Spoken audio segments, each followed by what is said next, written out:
ഇന്ന് നമുക്ക് ബ്രേക്ക്ഫാസ്റ്റിനും ഡിന്നറിനൊക്കെ റെഡിയാക്കാൻ പറ്റിയ ഒരു ഹെൽത്തി ആയിട്ടുള്ള അപ്പത്തിൻ്റെ റെസിപ്പി നോക്കിയാലോ. ഈ ഒരു അപ്പം റെഡിയാക്കാൻ ഞാൻ മെയിനായിട്ട് റാഗിപ്പൊടിയാണ് കേട്ടോ യൂസ് ചെയ്തിട്ടുള്ളത്. വളരെ എളുപ്പത്തിൽ 1 മണിക്കൂർ കൊണ്ട് നമുക്ക് ഈ അപ്പം അടിച്ചു വെച്ചിട്ടുണ്ടെങ്കിൽ റെഡിയാക്കാൻ പറ്റും. അപ്പോൾ അതെങ്ങനെയാണ് റെഡിയാക്കുന്നതെന്ന് നോക്കാം. ഞാനൊരു മിക്സിയുടെ ജാറിലേക്ക് 1 കപ്പ് തേങ്ങ ചേർത്ത് കൊടുക്കുന്നുണ്ട്. തേങ്ങ നമുക്ക് കുറവ് വേണമെങ്കിൽ അത് ചേർത്താൽ മതി. ഞാനിപ്പോൾ 1 കപ്പാണ് ചേർത്ത് കൊടുത്തിട്ടുള്ളത്. 1/2 കപ്പ് അവലും 1 ടീസ്പൂൺ ഈസ്റ്റും ചേർത്ത് കൊടുത്തിട്ടുണ്ട്.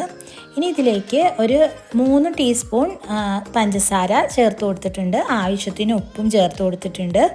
ഇനി ഞാൻ ഈ ഒരു ഗ്ലാസ്സിൽ 2 ഗ്ലാസ് റാഗിപ്പൊടിയാണ് കേട്ടോ ചേർത്ത് കൊടുത്തിട്ടുള്ളത്.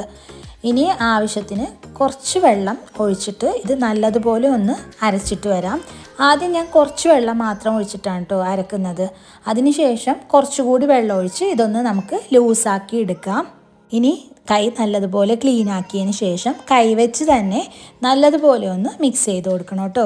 ഒരു 5-10 മിനിറ്റ് നല്ലതുപോലെ ഇതുപോലെ മിക്സ് ചെയ്ത് കൊടുക്കണം. ഇനി അടച്ചു വെച്ച് 1 മണിക്കൂർ നമുക്കിതൊന്ന് റെസ്റ്റ് ചെയ്യാൻ വെക്കാം. അപ്പോൾ ഇതാ കണ്ടില്ലേ, 1 മണിക്കൂറിന് ശേഷം ഈ മാവ് നല്ലതുപോലെ ഒന്ന് പൊന്തി വന്നിട്ടുണ്ട്. അപ്പോൾ ഇതാ ഞാൻ ഇത് നല്ലതുപോലെ ഒന്ന് മിക്സ് ചെയ്ത് കൊടുക്കുന്നുണ്ട്.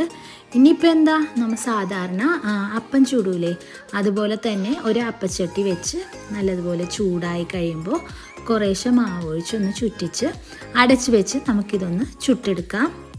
മീഡിയം ടു ലോ ഫ്ലെയിമിൽ വെച്ച് ചുട്ടെടുത്താൽ മതി കേട്ടോ.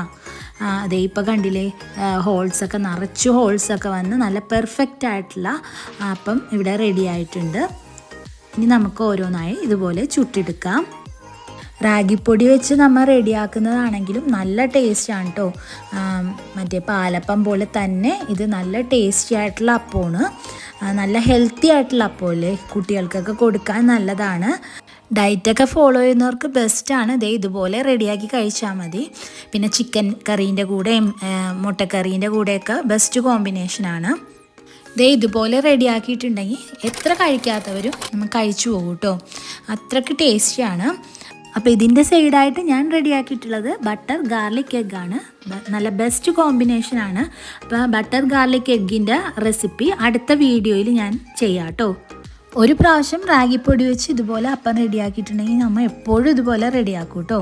അപ്പോൾ വീഡിയോ ഇഷ്ടമായെങ്കിൽ ലൈക്കും കമൻറ്റും ഷെയറും ചെയ്തൊന്ന് സപ്പോർട്ട് ചെയ്യണം. Thanks for watching.